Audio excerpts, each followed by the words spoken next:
Abilene 911. Hello? Abilene 911, go ahead. I actually killed somebody. You think you killed somebody? No, I know I did.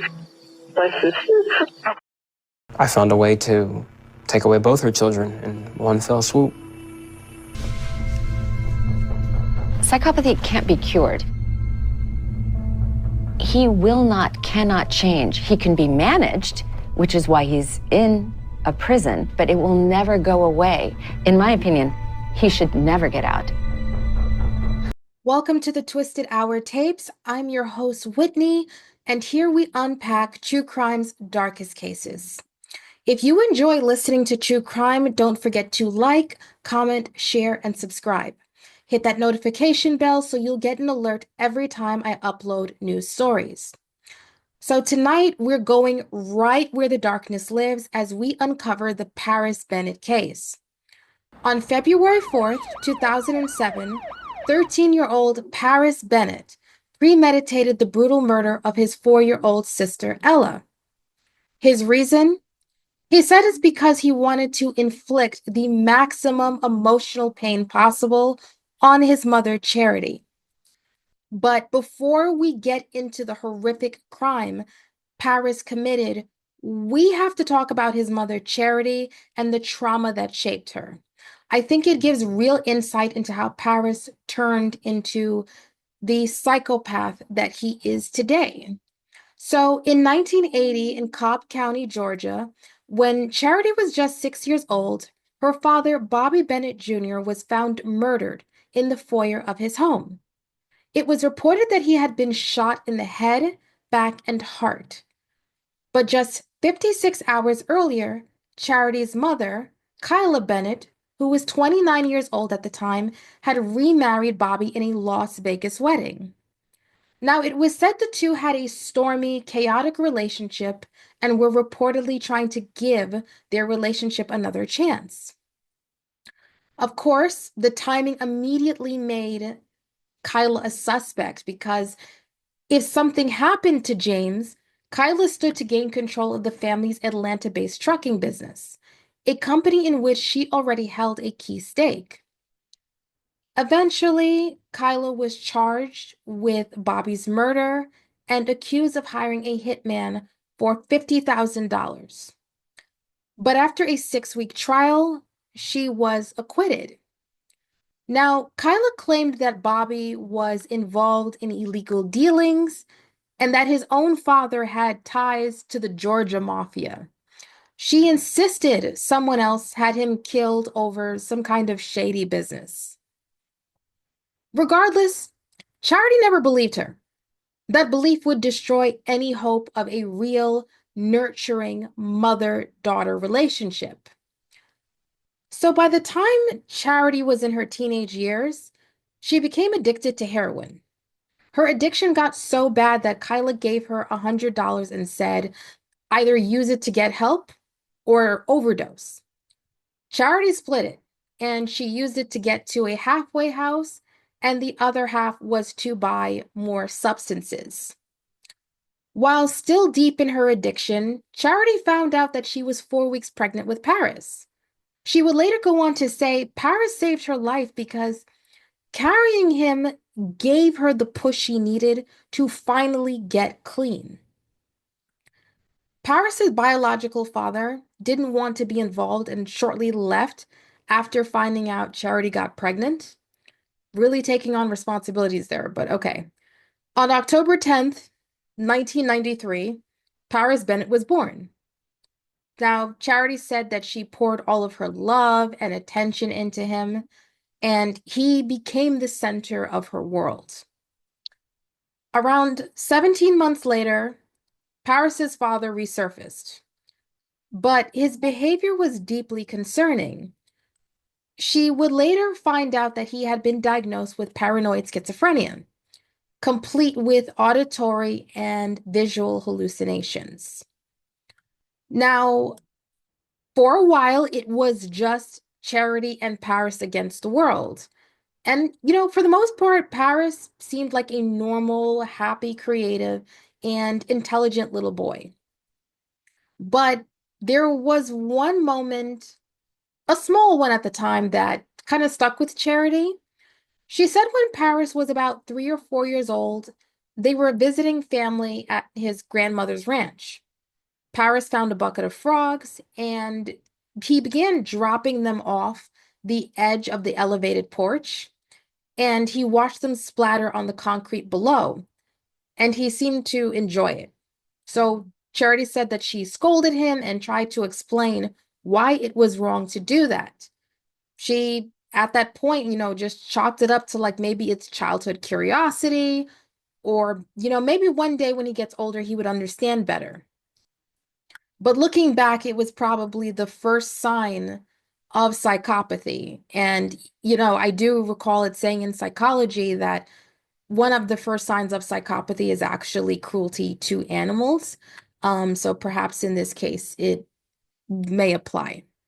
So by the time Paris was around 8 years old, Charity met a man named Jonathan Smith in Alabama.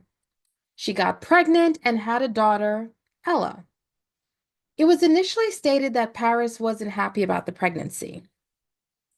Regardless, Charity tried creating one big happy family with Jonathan, but the relationship didn't work out because Ella's father was an alcoholic and the environment became highly dysfunctional for both the kids and Charity. So in 2005, she said, I'm out of here. She packed it up and decided to move to Dallas with her children to be closer to her mother, who had then been diagnosed with cancer at that time. So while there, Charity was trying to start a concert promotions business and she worked long hours. During that time, Charity said that she would go on to relapse on drugs. This time, her drug of choice was cocaine, and her substance abuse naturally caused a tension between Paris and Charity.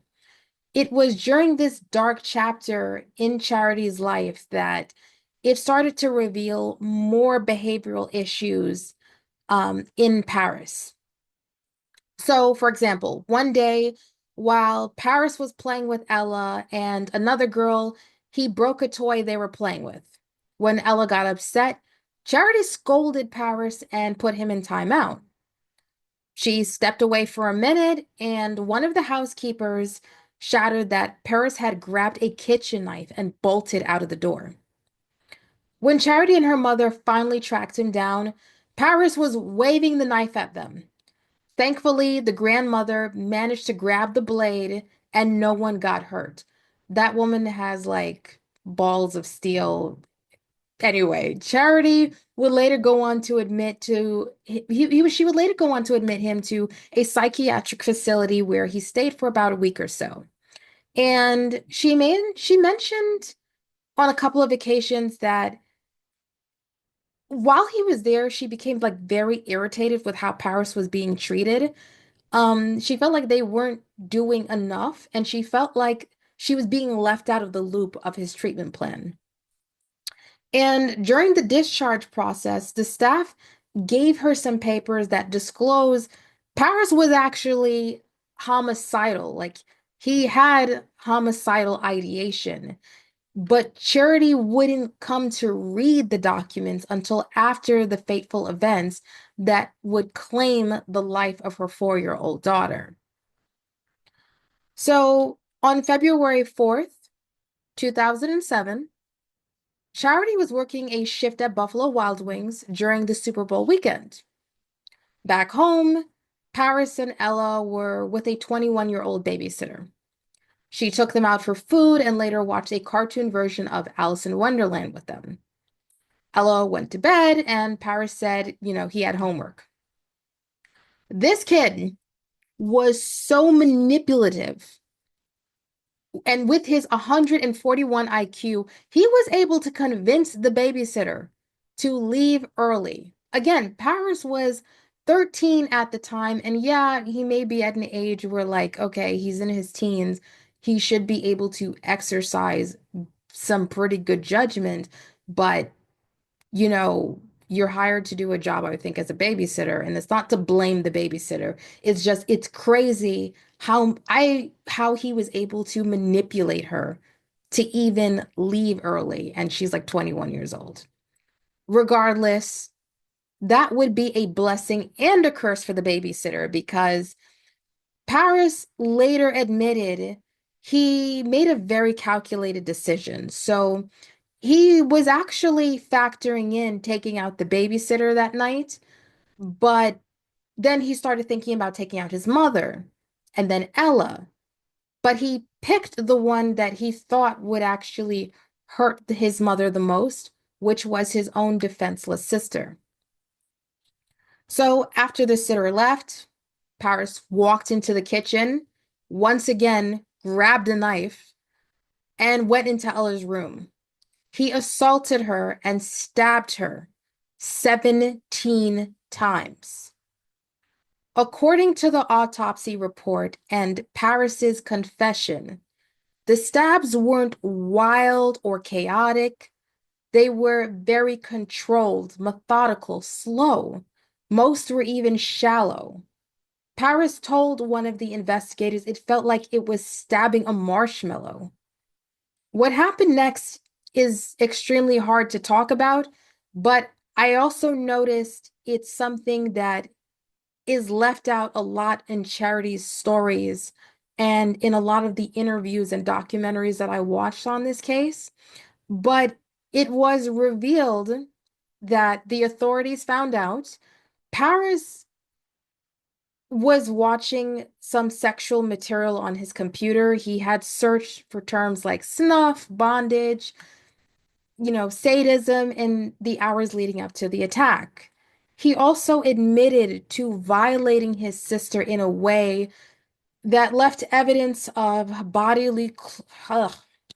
this is hard to talk about. It left bodily fluids on her clothing, bed, and in his boxers. At first, he told Charity he was just trying to upset her by watching violent content. But later, he admitted the truth. He harmed Ella so she wouldn't be able to tell anyone what he had done to her. He said the more violent he became, the more excited he felt. Her death ended in what he described, and I have to choose my language carefully here, as a moment of satisfying relief. Shortly after the murder, this dude was just so cold, he was able to call a friend from school and they talked on the phone for about 6 minutes. In some reports that I read, it stated that he actually told the friend that he murdered his sister. I don't know. I couldn't find anything else on that if they ever interviewed the friend or if anything came up, but that was what one report said, that he actually told the friend what he did to Ella. Then he called 911 and Abilene 911. Hello? Abilene 911, go ahead. I actually killed somebody. You think you killed somebody? No, I know I did. My sister. Okay, where's your sister now? She's in the bed. Is she breathing? No, I looked. I feel so messed up. Okay, calm down, okay? I want you to stay on the phone with me, okay? Mm-hmm. Now, what's your sister's name? Her name is Ella. Ella Bennett. How old is Ella? 4. She's 4 years old? How old are you? 13. Is she bleeding anywhere? Yeah, she's bleeding all over the bed. Because I stabbed her. What did you stab her with? A knife. Okay, where'd you stab her? Lots of places. Okay, Paris, where's the knife? It's on the bed with her. I didn't mean to. I know, Paris. Okay, I want you to stay calm for me, okay? Okay, listen to me. Paris? Paris? I woke up and I was hallucinating. You were hallucinating? Yes, and I thought my sister was a demon and I killed her.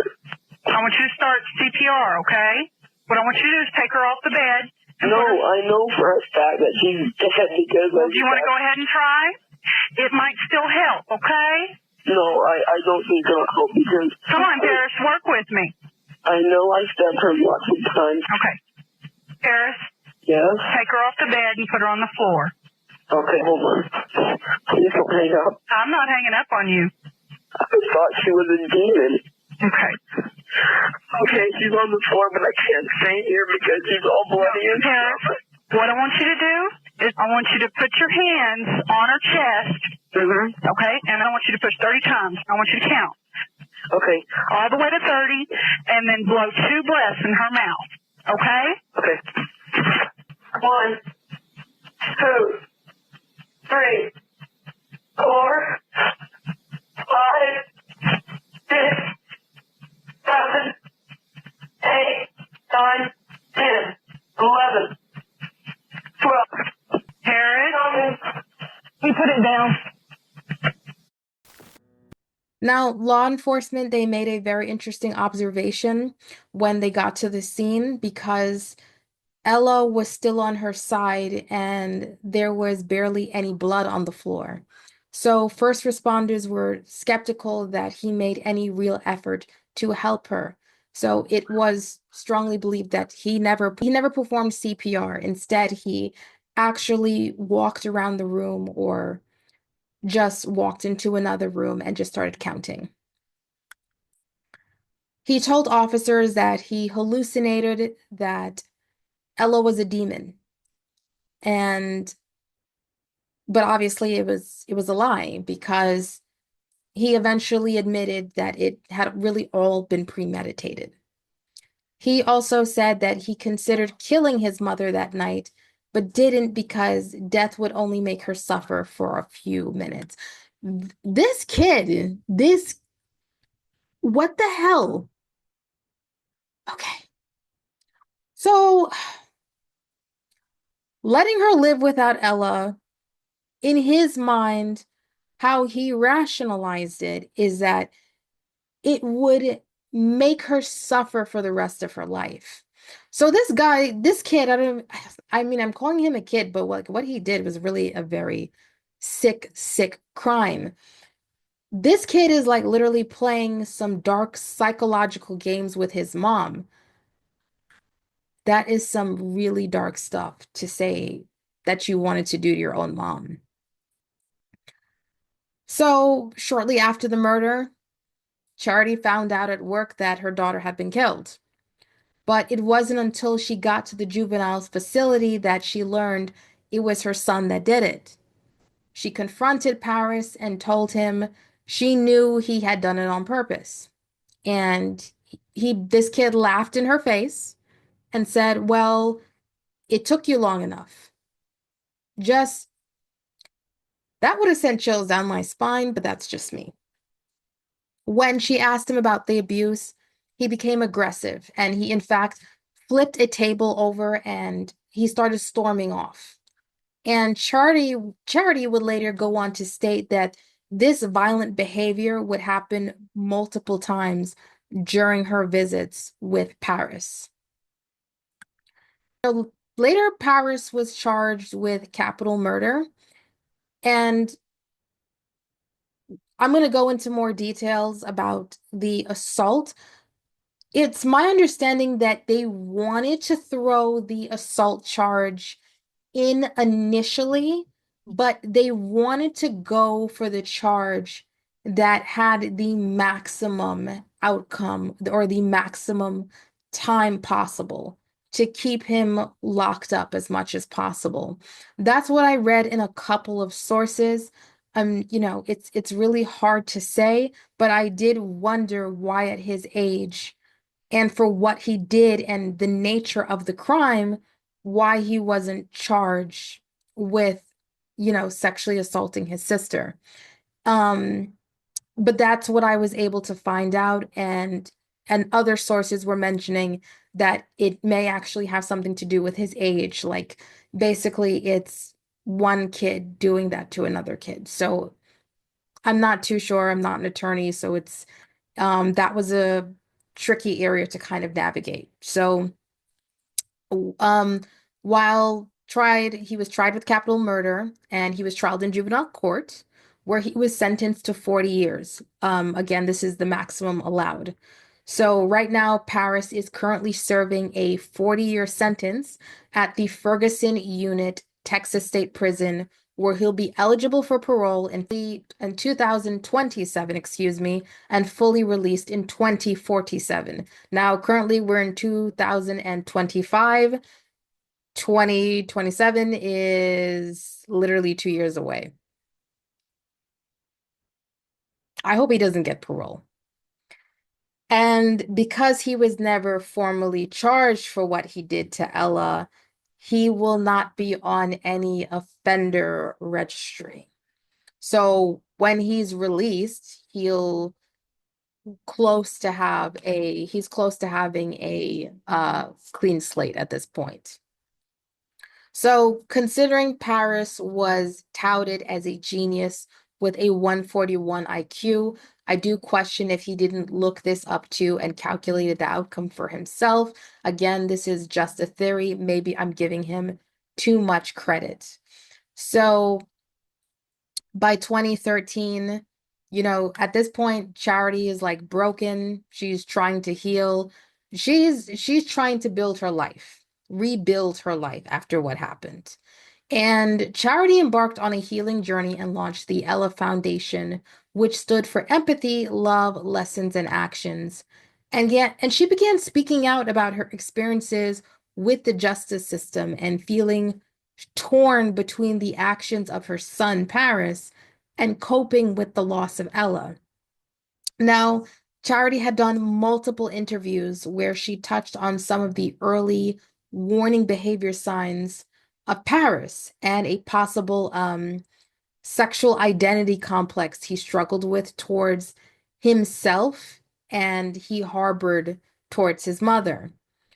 So she goes into one incident specifically where Paris had been, and it's not funny, it's weird how obsessive the kid is. So at 13, Charity found out Paris had been wearing her underwear.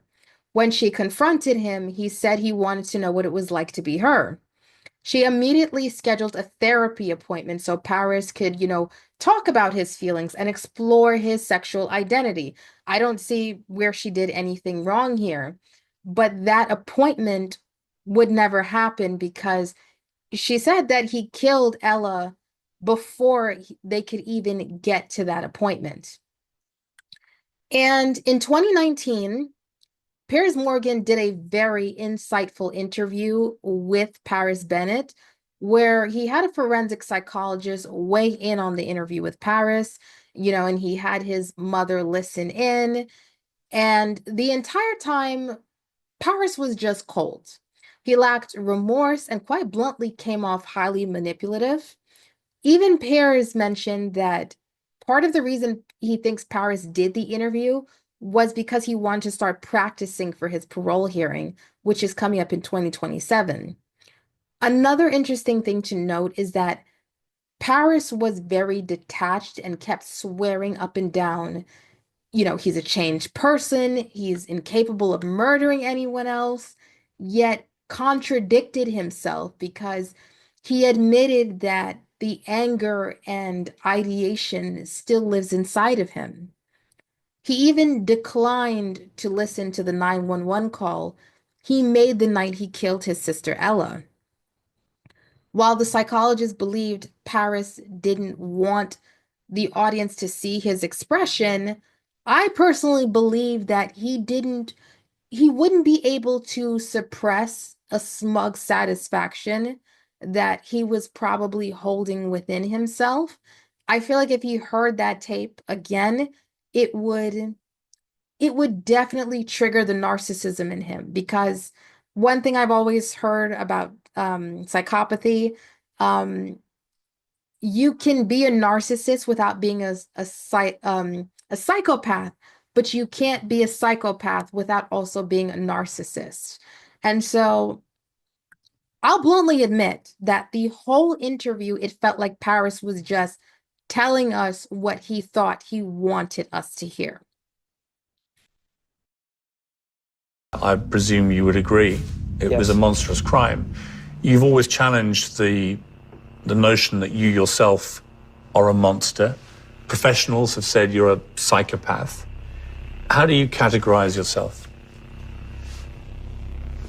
To respond to the question about whether or not I may be a psychopath or a sociopath or whichever phrase you want to use, I want to point out in the most recent edition of the Diagnostic and Statistical Manual of Mental Disorders, psychiatrists and psychologists and other mental health professionals now favor the idea of spectrum. And I'll be the first to agree with you. And yes, I did commit a monstrous crime, but does one mistake define my entire life? And does that one mistake mean that I'm at the extreme end of the spectrum? I don't think it does. He's done his research and he's expecting the question and he has a completely rehearsed answer. The subtext of everything he wants to say is designed for his future parole hearing. Exactly. After launching the foundation, Charity gave birth to a son, Phoenix. She was honest with Phoenix about who his brother was, and this is something that kind of irritated me, but she let them speak on the phone at times, and this would be a decision that she would later come to regret. Paris Bennett. An offender at Ferguson Unit. To accept charges, press 1. To refuse charges, press. Thank you for using Century Link. You may start the conversation now. Hey, Hey, how are you? I'm good. How are you? Pretty good. Looking forward to Star Wars tomorrow, so pretty good. Oh, y'all get to do it? That's what I'm hearing. There's a notice posted on the board. Are you You're excited? Yeah. Phoenix, did you like Star Wars? I want to do it again. He says he wants to do it again. I guess that's a yes. Yes! Phoenix. Hey, Phoenix. Hey, Phoenix. He's listening. How about this? Hey, I will watch it tomorrow, and tomorrow you can watch it, and then we'll talk about it, okay? It's loud. What's going on? Everyone watching Olympic tryouts because it's women's swimming, so I think you can imagine the appeal. Yeah. Not as much as I can imagine the appeal of men's swimming. So what else is up?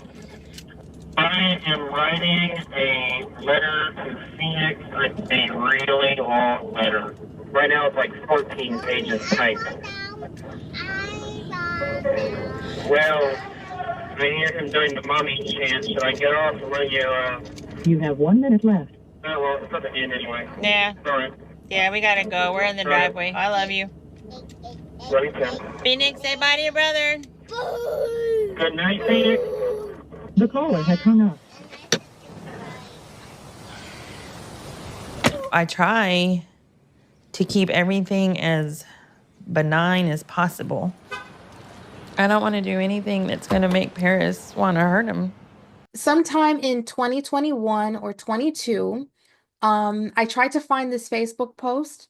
I just kept being hit with a dead end because it was probably either since deleted or privated. But Charity found out that Paris was involved with a woman who lived 2 hours away from them and was out on bond for planning a mass shooting.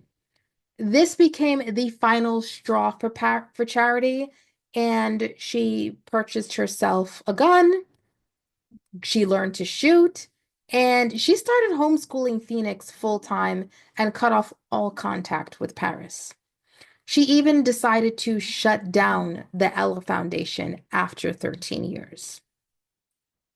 And Charity says for the first time in her life, she truly feels like she's at peace. So keep in mind, this story is mostly from Charity's point of view. While I deeply appreciate her perspective, I sometimes found her to be an unreliable narrator and got the sense that she wasn't telling the full story at times.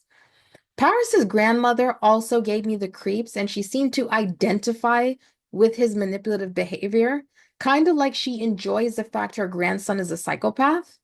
Like for example, like while I was watching the Family I Had documentary, the grandmother admitted to like sending Paris some like sexually suggestive and mildly suggestive books and comics. This was a red flag for me because Paris literally essayed his younger sister. To someone like Paris, you're only feeding his homicidal and predatory behavior. And so this brings me to my next point. I found it odd that the family never confronted the full extent of Paris's crimes. They focus more on the actual murder itself, but they seem to pretend that their son or grandson is not also a sex offender. So, is it possible Charity's substance abuse played a role in how Paris turned out in the early stages of development? It is well documented that children born while parents, were struggling with substance abuse sometimes develop behavioral issues.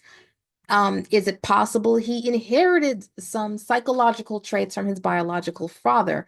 Really, we'll never know. Like, I'm not a doctor. I just thought that these details in the story um added some like interesting context to how Paris became the way that he is. And furthermore, I believe Charity letting Phoenix talk to Paris was a huge goddamn mistake. Like, Charity thought it was forgiveness, and I get that, but it's also highly dangerous. Like, she was warned multiple times by therapists, you need to cut off contact with Paris, like, move, change your identity, because if he gets out, and he may eventually will, they could all be targets. And Paris has been known to hold onto very deep grudges for an extended period of time, and he's very methodical in how he executes those grudges. So, lastly, there's the fact that Paris was in charge for SA, which is absolutely still like I can't wrap my mind around that part. Like, what? Like, it's unbelievable to me, but I'm assuming the reason for this is because he was already getting charged with capital murder, and the fact that he was under 17, like, I don't know if that means, I don't know. Like, I'm a little, I don't know if that has anything to do with it. So that means when he gets out, he won't have to register. Like, am I right? Anyway, um, I'm very interested in following Paris's parole eligibility hearing and finding out the outcome. But quite frankly, this guy, I'm sorry, he should not get out of prison. Anyway, thank you for watching. And again, please like, subscribe, and follow, and comment, and let me know, like, what other stories would you like to hear? Um, it takes a really long time to do these deep dives, so I'm more focusing on quality rather than quantity. So if you guys wonder, like, hey, where's this week's episode? It's because I probably fell down a rabbit hole, and I'm trying to piece everything together in such a way that's cohesive to create a story. Because when I first heard about this story on the surface, I didn't know all of these background details had I not dug into it as much as I did. And so, anyway, I'm rambling. Have a good night, and thank you for watching.